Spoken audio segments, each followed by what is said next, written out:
तो 10,000 वर्ल्ड के पिछले एपिसोड में हमने देखा कि वांग क्विन लिन फेंग को अपने एयरशिप के ऊपर इनवाइट करती है और अब वह बाकी सभी लोगों को वहीं पर छोड़कर अपने एयरशिप की ओर जाने लगती है, जो देखकर यू लॉन्ग को काफी ज्यादा गुस्सा आता है।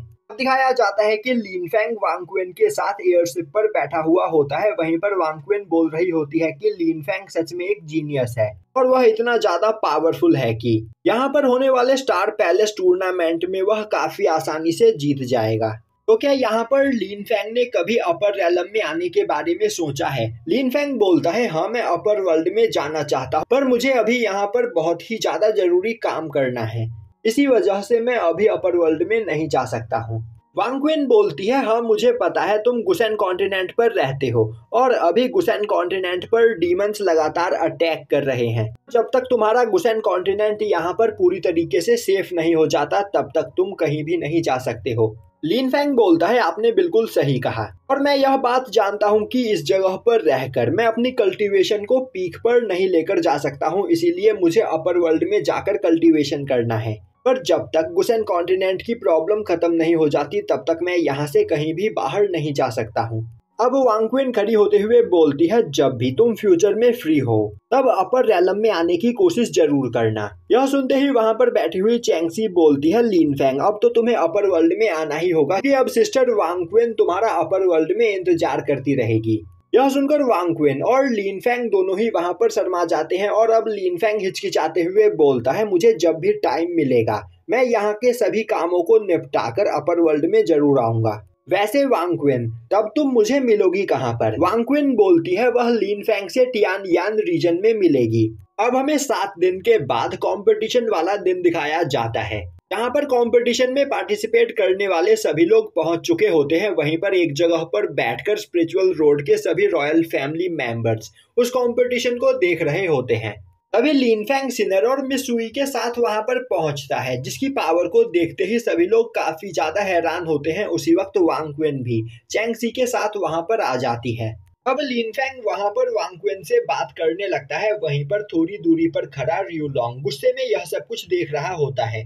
तभी रियो लॉन्ग का एक साथी आगे आते हुए बोलता है, ब्रदर आपको परेशान होने की कोई जरूरत नहीं, मैं यहाँ पर आपके लिए लिन फेंग की हालत खराब कर दूंगा और अगर आप चाहो तो मैं यहाँ पर लिन फेंग की कल्टीवेशन को भी डिस्ट्रॉय कर सकता हूँ। तभी रियो लॉन्ग बोलता है, तुम्हें यहाँ पर ओवर कॉन्फिडेंट नहीं होना चाहिए, तुम लिन फेंग को अंडर एस्टिमेट कर रहे हो। तभी वह पर्सन बोलता है, ब्रदर मैंने लिन फेंग के बारे में सब कुछ पता कर लिया है, वह यहाँ तक अपने पास मौजूद डिवाइन वेपन्स की वजह से पहुंचा है और मुझे नहीं लगता कि वह बिना अपने डिवाइन वेपन के हमारा कुछ भी बिगाड़ पाएगा। और कहीं आप इस कंपटीशन के रूल्स को भूल तो नहीं गए? इस कंपटीशन के सुप्रीम बैटल में कोई भी इंसान फाइट करने के लिए डिवाइन वेपन्स का यूज नहीं कर सकता है। तभी उसके बगल में खड़ा एक दूसरा पर्सन बोलता है, तुमने बिल्कुल सही कहा और ब्रदर रियो लॉन्ग मुझे नहीं लगता कि लिन फेंग अपने पास मौजूद डिवाइन वेपन्स के बिना हमारा कुछ बिगाड़ पाएगा।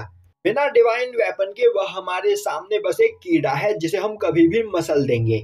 अभी लिन फेंग की नजर उन सभी लोगों पर पड़ती है। उसी वक्त क्विन यिंग लिन फेंग के पास आते हुए बोलती है, मुझे ऐसा क्यों लग रहा है कि यहाँ पर मौजूद कुछ लोग तुम पर बहुत ही ज्यादा गुस्सा है। लिन फेंग बोलता है, इसमें कोई बड़ी बात नहीं, यहाँ पर हमेशा कोई ना कोई मुझे जान से मारने के बारे में सोचता ही रहता है, पर मुझे इससे कोई फर्क नहीं पड़ता। अभी जुआसी वहां पर खड़ी होते हुए बोलती है, तो कंपटीशन को स्टार्ट करने से पहले मैं यहाँ पर इस कंपटीशन के रूल्स तुम सभी लोगों को बताना चाहती हूँ और इस कंपटीशन के रूल्स सिंपल है। फाइट करने के लिए तुम बस अपनी मार्शल सोल और डिवाइन पावर का यूज कर सकते हो। होली वेपन या फिर उससे ज्यादा पावरफुल वेपन का यूज तुम अपने ओपोनेंट से फाइट करने वक्त नहीं कर सकते हो। और इस कंपटीशन के विनर को स्टार पैलेस हॉल ज्वाइन करने का मौका मिलेगा। साथ ही साथ वह पर्सन थंडर पूल के अंदर एंटर करके कल्टीवेशन भी कर सकता है। अब यह सुनते ही लिन फेंग के सोल सी के अंदर मौजूद थंडर ड्रैगन बोलता है, लिन फेंग अगर तुम उस थंडर पूल के अंदर जाकर कल्टीवेट करो तो मेरी पावर 30% रिकवर हो सकती है। अभी जुआ बोलती है, इस कंपटीशन के टॉप 20 पार्टिसिपेंट को होली वेपन दिए जाएंगे, तो अपनी पूरी मेहनत करो और इस कंपटीशन को जीतने की कोशिश करो। तो इस कंपटीशन का पहला राउंड यहाँ पर स्टार्ट होता है। तुम्हारे सामने जो जेड स्टोन मौजूद है उसके सामने जाकर खड़े होकर अपने मार्शल सोल की पावर को रिलीज करो। वह जेड स्टोन तुम्हारे पावर को एनालाइज करते हुए डिसाइड करेगा कि तुम इस टेस्ट में पास होते हो या फिर फेल। और इस कंपटीशन में पार्टिसिपेट करने आए सभी लोगों में से बस 200 लोगों को ही अगले कंपटीशन के लिए चुना जाएगा। तभी सिनर आगे बढ़ते हुए अपने सुरा मार्शल सोल को बाहर निकालते हुए अपनी पावर का यूज करके उस जेड स्टोन पर एक अटैक करती है। अब सिनर की पावर को देखकर सभी लोग हैरान हो जाते हैं और अब सिनर उस टेस्ट में पास हो जाती है। वहीं पर बैठे हुए कुछ रॉयल फैमिली के लोग बोलने लगते हैं इस लड़की के पास वॉर गॉड मार्शल सोल है, पर इसके बावजूद इसे इस कंपटीशन में पार्टिसिपेट करने से कोई भी नहीं रोक रहा है। आखिर यहाँ पर यह सब कुछ हो कैसे रहा है। दूसरी ओर लिन फेंग आगे बढ़ते हुए अपने स्वॉर्ड मार्शल सोल को बाहर निकालकर उसकी एनर्जी को रिलीज करता है और अब वह भी उस टेस्ट में पास हो जाता है, जिसके बाद एक एक करके सभी लोग उस टेस्ट को देते हैं। और अब दिखाया जाता है कि वहां पर आसपास खड़े सभी लोग आपस में बात कर रहे होते हैं कि आखिर यह लिन फेंग है कौन। इसके मार्शल सोल ने यहाँ पर सबसे ज्यादा पावर पॉइंट कलेक्ट किए हैं, यहाँ तक कि मास्टर रियू लॉन्ग के भी पावर पॉइंट लिन फेंग से बहुत ही ज्यादा कम है। वहीं पर बैठे रॉयल फैमिली के सभी लोग बोल रहे होते हैं आखिर यह पर्सन है कौन। इसकी एज अभी बहुत ही ज्यादा कम है, पर यह स्पिरिचुअल मार्शल रैलम के 3rd लेवल पर पहुंच चुका है। दूसरी ओर यह सब देखकर रियू लॉन्ग को और भी ज्यादा गुस्सा आ रहा होता है, क्योंकि पहले टेस्ट में लिन फेंग उससे जीत चुका होता है। अब जुआसी आगे आते हुए कंपटीशन को स्टार्ट करती है और अब वह सभी लोगों को एक एक जेड टोकन देती है और बोलती है कि हमारे जेड टोकन पर मौजूद जो नंबर लिखा हुआ है उसी नंबर वाले अपोनेंट से तुम सुप्रीम बैटल में फाइट करोगे।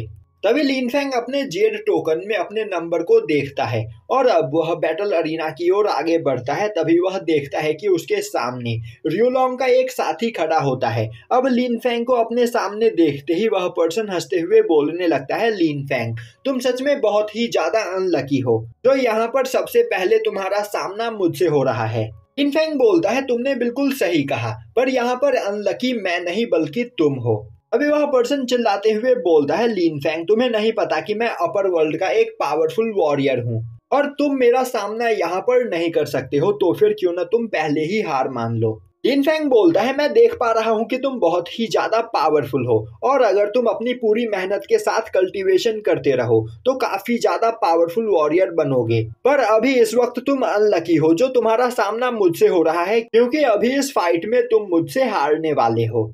यह सुनते ही वह पर्सन गुस्से में चिल्लाते हुए एक जाइंट में बदल जाता है और अब वह अपने वेपन का यूज करते हुए लिन फेंग पर अटैक करता है, पर लिन फेंग अपने फिनिक्स विंग का यूज करते हुए उसके अटैक को डॉज कर लेता है।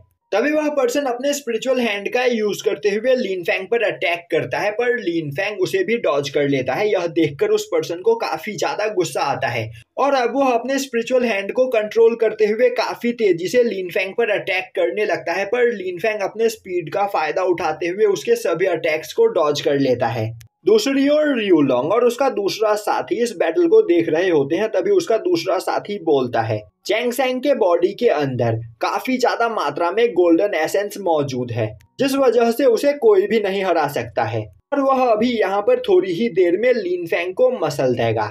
दूसरी ओर चैंग सैंग अपनी पूरी पावर का यूज करते हुए अपने स्पिरिचुअल हैंड और वेपन को कंट्रोल करके लिन फेंग पर अटैक करता है, पर लिन फेंग उस अटैक को भी डॉज कर लेता है और यहीं पर यह एपिसोड खत्म हो जाता है।